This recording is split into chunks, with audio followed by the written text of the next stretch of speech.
It wasn't as baffling as the trade between them and Pittsburgh. I talked about it last night.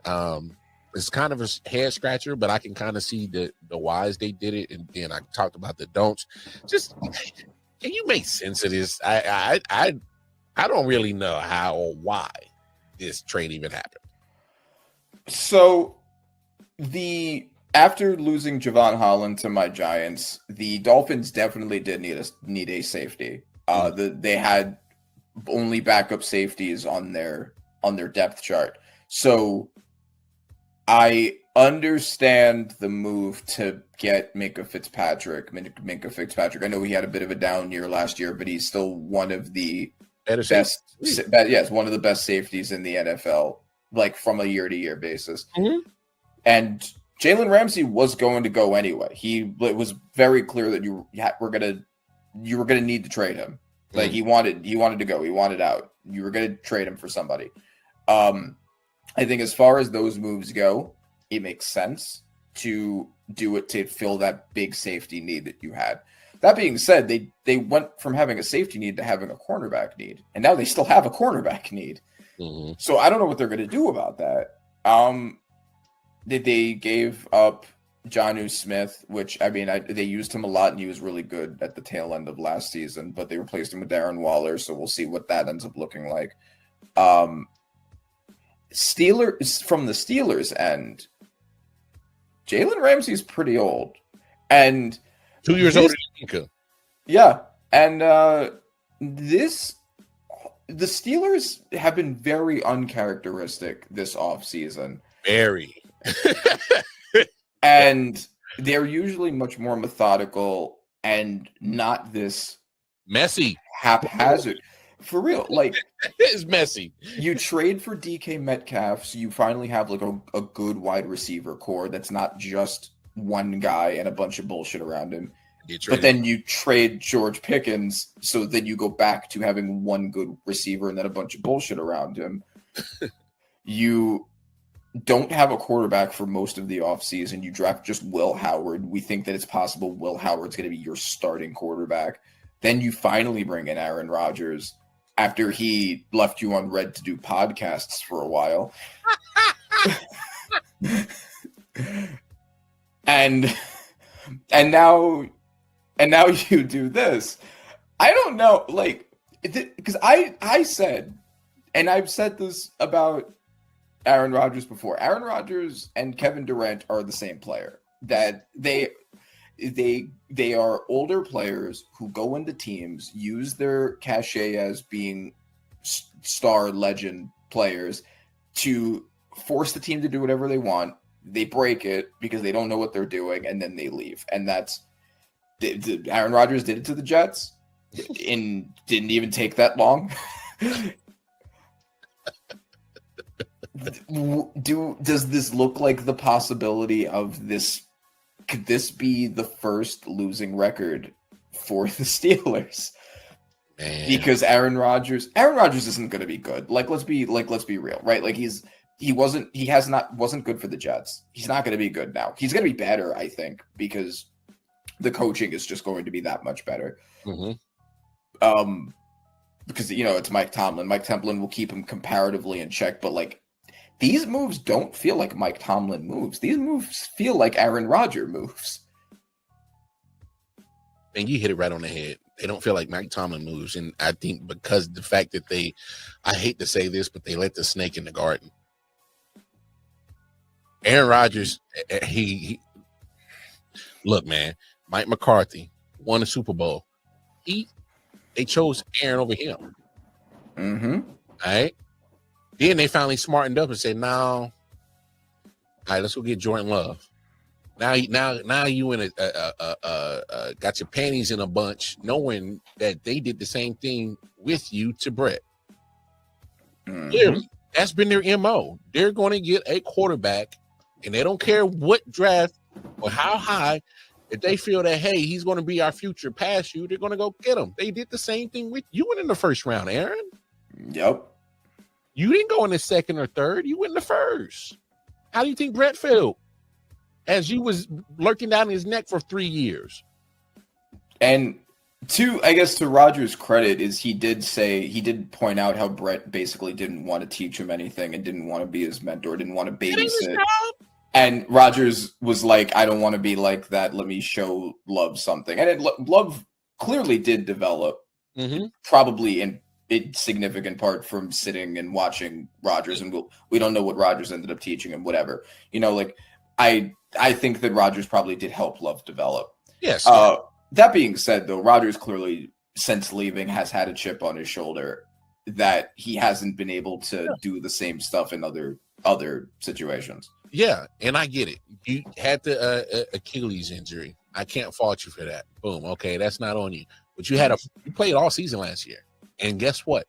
You got a coach fired because it wasn't that they fired Robert Saleh week 5 in their bye week. You know what their record was? They were 2-3. And they ended up having a worse record than they did with Zach Wilson and otherwise basically the same core. You hear me? You hear me now? Talk to him. The guy who we just said was basically the same thing as having nothing, had a better record than Aaron Rodgers did with essentially the same team around him. So then you get Robert Saleh fired because the defense wasn't the problem when he got fired. And he's a defensive coach. He got fired because he let the snake in the garden, and you brought in your offensive coordinator, Nathaniel Hackett. He came with you. And we saw what Nathaniel Hackett did with the Broncos and Hackett. The fact that, couldn't hack it. And they looked at that and was just like, you know what? We should give him a coaching job on our team. That was what they learned from that. Oh, Aaron loves him. Let's take him. And the crazy thing was, Nathaniel didn't even finish out that rookie season as a coach. They canned his ass before the season was over. Mm-hmm. So my thing is like, bro, they done like some of these franchises have done enough to kiss your ass, and all you done is turn around and give him the middle finger. That's what he's done. We'll see what ends up happening with the Steelers because I mean, I think between the team and the coaching, they should be good enough to not be awful. I mean, the Jets were not ever a good team, right? Like they had good players, but it didn't end up equivalent. Because they equaling a good team. They had a Super Bowl caliber defense, but they had a literally Super Bowl dreams with a Miller High Life offensive line. Mm-hmm. All right, you can't have the champagne and caviar thinking you're gonna get Super Bowl, but you got the ranked down country fence that you see in the rural towns outside the city limits. Yeah. So exactly. So the Jets were a mess. They had very good players, especially on defense, and also on offense, Garrett Wilson, Breece Hall. But like it ended up being a mess, right? I don't think the Steelers are going to be as bad as that Jets teams were, because I mean they have arguably the best defense in the NFL. Still, we'll see. We'll see how this change affects that. We'll see if Jalen Ramsey can be older, like younger Jalen Ramsey caliber quality. But this doesn't look good. This is a lot of very weird moves all in a row that I don't really understand, and it feels Aaron Rodgers-ish. And I warned them about that. I said you bring him in. I get you need a quarterback, but like tank. You just tank so you could get one in the draft. Finally, I know that you love having nothing but winning records. I get it, but it's not going anywhere. It's a hamster wheel. Tank. Yeah. Don't get an old guy. No, especially this one. Especially this one. But so to give Mike Tomlin a little bit of reprieve, I'm just going to say this, and I said it last night. If it does work out where, by all, Hail Mary, they didn't had the rosaries and cleansed themselves and had divine intervention, that it all works out. Mm-hmm. On paper, I have seen Mike Tomlin win 2 Super Bowls. No, he's won 1, but been to 2. Yes. He's done those 2 Super Bowl appearances with a very, very, very vet-heavy draft, heavy crew. Yes. Veterans good quality veterans on both the offense and defensive side.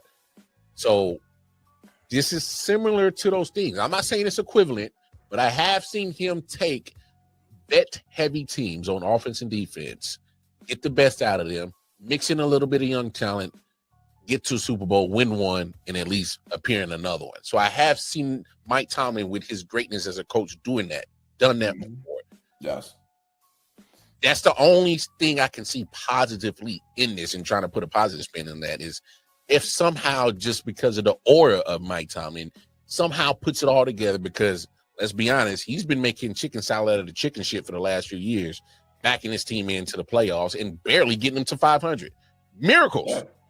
He got Kenny Pickett into the first round of the playoffs. Miracle. That's a miracle. That's a miracle. Let's not fake the funk on what Mike Tomlin's been doing the last few years in Pittsburgh. Oh, yeah. Facts. Oh yeah, he's mediocrity. He's above 500. Well, I would like to see what you would do with this. Yeah, for real. Yeah, exactly. Like, he hasn't had a quarterback. But it is also, to my point about the hamster wheel, like there's a reason why he hasn't had a quarterback. It's because they've been barely above 500 for years now, since Big Ben was there. And so they took Kenny Pickett, then they got Russell Wilson and Justin Fields. Like they need a real quarterback, and this is not the solution to that. No. And I'm actually kind of slightly surprised that they gave up so quick on Justin Fields and Russ that quick. Yeah. To be honest. I was slightly surprised. I got it. I understood that they were both on pretty much 1-year deals, prove it deals. But they again, what they had, even with Justin Fields, he wasn't the best option, but he made some plays and did what he could with that team. And then Russ took over, and then they were in the playoffs. And I get it. They went up against the Bills, but a lot of teams are going to lose to the Bills in Buffalo in the playoffs. So, yeah. So, like, I guess the question is, at that, if you look at that, because Russ is clearly, and he's my quarterback now, so I'm saying this as realistically as possible. Like, Russ is obviously washed, right? Like, he played pretty well throughout the majority of the time that he was with the Steelers, but he's not a long-term option either. No. Justin Fields played okay. He was a solid game manager who had the legs to be a dynamic threat. I think that, especially considering how cheap you can run with him and the fact that he's young, I would have seen what he could do in a year or two on another cheap deal and just build around him with the cap that you're not using on an expensive quarterback. And then if he tanks, then great, you have a high draft pick, right? Like it's kind of a win-win at that point. Because if he blossoms and balls, hey, we got our quarterback. He sucks.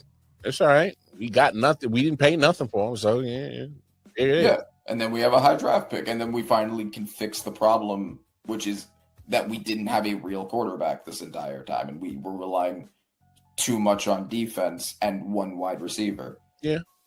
Mm-hmm. Hey, point blank. But so that very interesting trade. Depending on which side you're on, whether you're Steelers or Dolphins, odd. To be frank, because Minka Fitzpatrick, whether people remember this, was originally drafted by Miami, traded to Pittsburgh. Now he's going back. So this is quite a yeah. I do want to add also, I like the fact that the Steelers also got Jonnu Smith in that trade because they needed a second pass catcher badly after doing all of those very weird, inconsistent moves to end up in the exact same position. So, great point. No, I'm glad you brought that up because I forgot he was part of this deal too. But no, Jonnu Smith had I think he's had a solid career. Been kind of waiting to find his footing, kind of team hopped a little bit. But I think he's a solid number 2 tight end. When he gets going, man, he's a great option to get the football to. And he was good for the Dolphins last year. Yes, he was great with the Dolphins last year. That's why I was surprised that they were willing to move off of him. Yeah, me too. But then a day later, you see why they did that. So they probably already had that in the works. So, so yeah, I think that was part of that was kind of revealing to me once I saw what happened in there. But like, oh, they already had that in the works. Never mind. So that makes sense why they moved on to John New. They're putting more trust and faith in Darren Waller and the potential of him staying healthy and being what he was a few years ago. But the only problem was that was like almost 4 or 5 years ago. Yeah. So we'll see. Yeah, we'll see. Yeah. Silent Hill TDS, what's up? Yeah, come on. LW Sports Network, late night edition. Let's go. Come on. We about to raise the bar.